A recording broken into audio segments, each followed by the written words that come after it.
नहजुल बलागा खुतबा number 10। इख्तिलाफ की मजम्मत और इत्तेहाद उम्मत का पैगाम। ये खुतबा इमाम अली की उन गहरी नसीहतों में से है जो उम्मत मुस्लिमा को तफरक़े और बाहमी इख्तिलाफ से बचने की तलकीन करती है।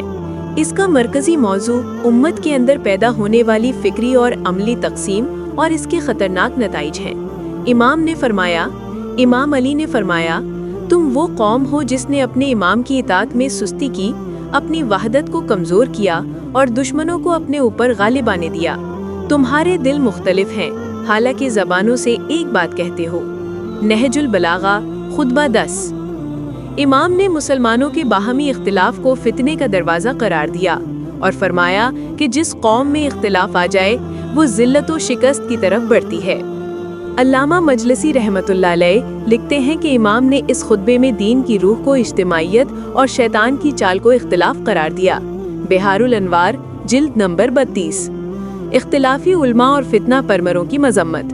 इमाम अली ने उन उलमा और अहले कलम को तंबीह फरमाई जो अपनी अक्ल व इज्तिहाद को हक पर मुकद्दम रखते हैं। फरमाया, कुछ लोग इल्म के नाम पर जहालत फैलाते हैं और दीन को अपने मफाद के ताबे करते हैं।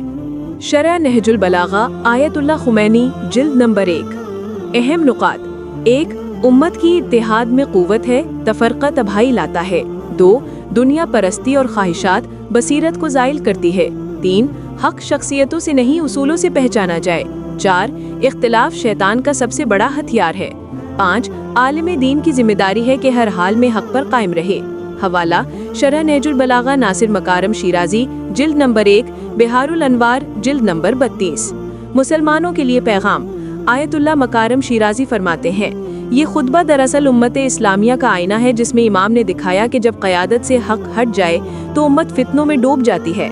शरह नहजुल बलागा जिल्द नंबर 1। इमाम अली ने उम्मत को इत्तेहाद, बसीरत और जिम्मेदारी की तलकीन की। फरमाया कि अगर मुसलमान मुत्तहिद रहें तो दुश्मन गालिब नहीं हो सकता।